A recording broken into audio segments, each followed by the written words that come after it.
Bonjour, chers amis, je suis content de vous retrouver aujourd'hui. La semaine dernière, nous avons fait une capsule sur les 100 premiers jours de la Fondation. Aujourd'hui, nous allons parler de la crise sanitaire, celle du COVID-19, bien sûr. Nous allons l'aborder sous l'angle du néolibéralisme qui fait référence au système économique, politique et social dans lequel nous vivons depuis 50 ans. Je suis Stéphane Blais, président de la Fondation pour la défense des droits et libertés du peuple. Nous sommes le 27 août et aujourd'hui, on fait le point.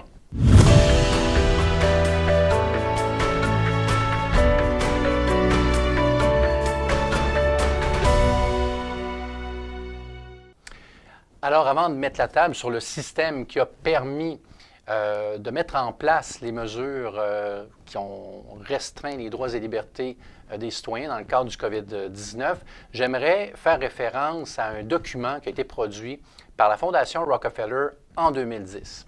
Si vous regardez à la page 19, c'est clairement indiqué que les gouvernements, suite à une pandémie, il y aura eu plusieurs morts dans le scénario, allaient mettre en place des mesures restrictives pour retrancher les droits et libertés aux citoyens. Mais ce qui est intéressant dans le document, c'est de voir qu'à la fin de la pandémie, les gouvernements allaient resserrer les mesures restrictives. Donc, allez voir dans le document, c'est clairement indiqué.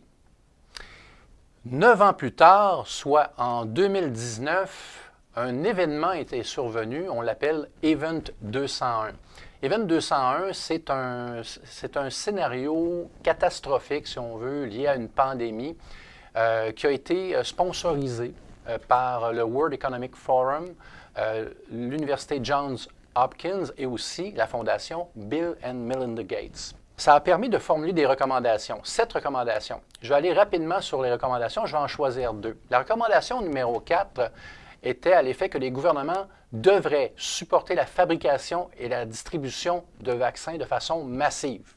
Faites le lien avec la Fondation Bill and Melinda Gates. Et la recommandation numéro 7 est très intéressante et on le vit présentement, c'est de favoriser la censure des réseaux sociaux en lien avec la présumée désinformation qu'ils généreraient.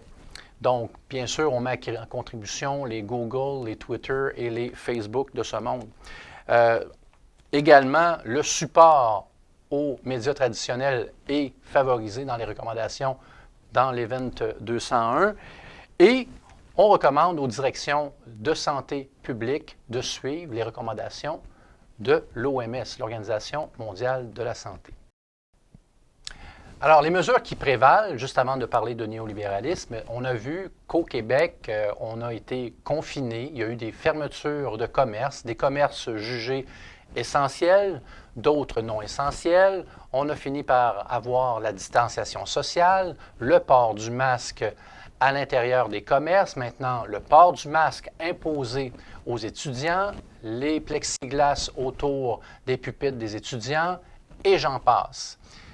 Ce que ça a comme conséquence, tout ça, c'est de retrancher des droits fondamentaux garantis par la Constitution.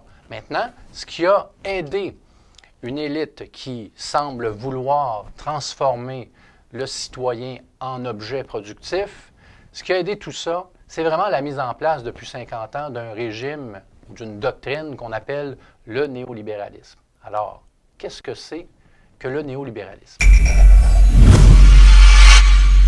Alors, c'est important de comprendre les caractéristiques qui font en sorte que nos sociétés se sont affaiblies depuis 50 ans.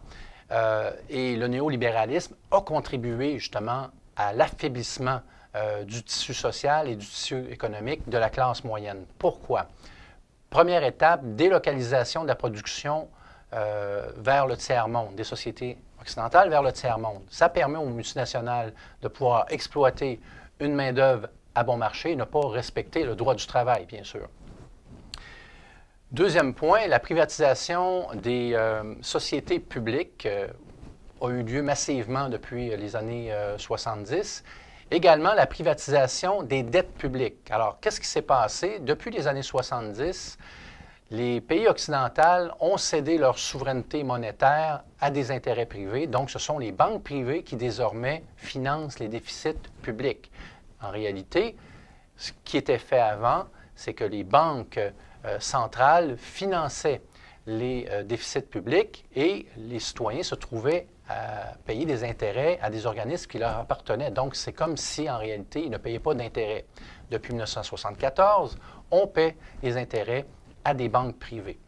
Également, depuis les années 70, surtout depuis le début des années 80, et si on parle du Canada, il y a eu la création des accords de non-double imposition avec des paradis fiscaux. Alors, ce que ça fait, c'est simplement permettre à ceux qui opèrent en territoire canadien ou en territoire occidental dans les sociétés de droit de pouvoir se soustraire légalement des impôts en utilisant des subterfuges que sont les paradis fiscaux.